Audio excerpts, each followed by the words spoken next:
Salut à tous les fans de football et bienvenue sur notre chaîne. Aujourd'hui, on va parler d'un sujet qui nous passionne tous. L'avenir de la sélection nationale haïtienne et sa route vers la Coupe du Monde 2026. Avec l'élargissement du tournoi à 48 équipes, les chances de qualification pour des nations comme Haïti n'ont jamais été aussi réelles. Et au cœur de cette ambition, un nom revient avec insistance. Celui d'un jeune talent qui pourrait bien être la clé de cette transformation, Gorby Jean-Baptiste. Alors, pourquoi ce joueur, évoluant au poste de défenseur central pour l'Atlético Pantoja en République dominicaine, est-il si spécial? C'est ce que nous allons explorer ensemble. Pour commencer, parlons un peu du joueur. Gorby Jean-Baptiste, du haut de ses 24 ans, n'est pas un inconnu pour les suiveurs du football caribéen. Formé en Haïti, notamment au Don Bosco de Pétionville, il a rapidement montré des qualités hors normes pour un défenseur. Sa trajectoire l'a ensuite mené en République dominicaine, où il s'est imposé comme un pilier de son club, l'Atlético Pantoja. Mais ce qui nous intéresse aujourd'hui, ce sont les qualités spécifiques qui font de lui un candidat idéal pour transformer la défense des Grenadiers. Premièrement, sa solidité défensive. Gorby est ce qu'on appelle un défenseur moderne. Il est grand, physique, et incroyablement difficile à passer en 1 contre 1. Son sens du placement et sa lecture du jeu lui permettent d'anticiper les mouvements des attaquants adverses et d'intervenir proprement. Dans une zone CONCACAF où les duels physiques sont fréquents, avoir un rock comme lui dans l'axe de la défense serait un atout considérable. On a souvent vu notre sélection souffrir sur des erreurs de concentration ou des duels perdus.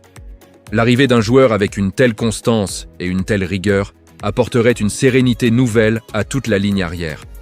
Deuxièmement, et c'est là que ça devient très intéressant, sa qualité de relance. L'époque du défenseur qui se contente de dégager le ballon loin devant est révolue. Aujourd'hui, les plus grandes équipes construisent leur jeu depuis la défense. Gorby Jean-Baptiste excelle dans ce domaine. Il a une vision du jeu et une qualité de passe, que ce soit court ou long, qui sont rares à son poste. Il est capable de casser les lignes adverses par une passe précise au sol pour trouver un milieu de terrain ou de lancer un attaquant en profondeur d'une transversale millimétrée. Imaginez l'impact sur notre jeu offensif. Au lieu de dépendre uniquement d'exploits individuels devant, on pourrait construire des attaques placées, variées, en partant de notre propre défense. Cela donnerait une nouvelle dimension tactique à notre équipe et rendrait notre jeu beaucoup moins prévisible pour nos adversaires. Troisièmement, son leadership. Malgré son jeune âge, Gorby dégage une maturité impressionnante sur le terrain. Il n'hésite pas à prendre ses responsabilités, à replacer ses coéquipiers, à communiquer constamment. C'est un leader né. La défense est le socle d'une équipe, et pour qu'elle fonctionne, il faut un patron, un joueur qui inspire confiance et qui dirige la manœuvre. Gorby a ce charisme naturel.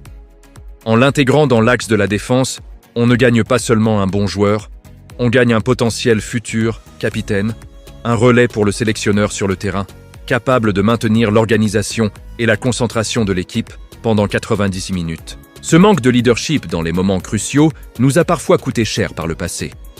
Maintenant, regardons le contexte plus large. La campagne de qualification pour la Coupe du Monde 2026 sera un marathon. Il faudra de la profondeur d'effectifs, de la fraîcheur et des joueurs capables de s'adapter à différents systèmes de jeu. Le profil de Gorby coche toutes ces cases. Sa polyvalence lui permettrait de s'intégrer aussi bien dans une défense à 4 qu'à 3 centraux. Sa formation en Haïti et son expérience dans le championnat dominicain lui ont appris à s'adapter à des conditions de jeu parfois difficiles, une réalité dans la zone CONCACAF. Il n'est pas seulement un talent brut, c'est un joueur aguerri, prêt à affronter les défis du football international. Certains pourraient dire qu'il évolue dans un championnat moins médiatisé. Mais est-ce vraiment un problème? Le football moderne nous a montré à maintes reprises que le talent peut émerger de partout. Des joueurs comme lui, qui performent semaine après semaine, méritent leur chance. L'important, ce n'est pas le prestige du championnat, mais la performance et le potentiel du joueur. En lui donnant sa chance, on envoie aussi un message fort à tous les jeunes talents haïtiens, qu'ils évoluent au pays ou dans les championnats voisins. Le travail paie, et la porte de la sélection est ouverte aux meilleurs, peu importe où ils jouent. Pour que cette transformation se produise, il faut évidemment une vision claire de la part de la fédération et du staff technique. Il ne s'agit pas simplement de convoquer Gorby Jean-Baptiste. Il faut construire autour de lui. L'associer à d'autres défenseurs complémentaires, mettre en place un système de jeu qui valorise ses qualités de relanceur et lui donner la confiance nécessaire pour qu'il puisse s'exprimer pleinement. Il pourrait former une charnière centrale redoutable avec des joueurs d'expérience ou d'autres jeunes talents prometteurs. Son intégration doit être pensée comme la pierre angulaire d'un nouveau projet défensif pour les Grenadiers. En résumé, l'apport potentiel de Gorby Jean-Baptiste est immense. Il amène la solidité défensive dont nous avons cruellement besoin, une qualité de relance qui peut révolutionner notre jeu offensif, et un leadership naturel pour stabiliser toute l'équipe. Il représente cette nouvelle génération de joueurs haïtiens, talentueux, ambitieux et prêts à porter le maillot national avec fierté et détermination. L'objectif du Mondial 2026 est ambitieux, mais il est réalisable. Et pour y parvenir, il faudra oser, innover et faire confiance à des joueurs qui ont le potentiel de nous faire passer un cap. Gorby Jean-Baptiste est sans aucun doute l'un de ces joueurs.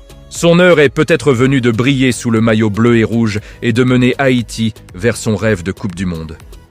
Voilà pour notre analyse du jour. Qu'en pensez-vous ? Croyez-vous que Gorby Jean-Baptiste puisse être le futur patron de la défense haïtienne ? Dites-le nous dans les commentaires, on a hâte de lire vos avis. N'oubliez pas de liker la vidéo si elle vous a plu, de la partager avec vos amis passionnés de foot et surtout de vous abonner à la chaîne pour ne rien manquer de nos prochaines analyses. Merci de nous avoir suivis et à très bientôt pour une nouvelle vidéo. Allez les Grenadiers!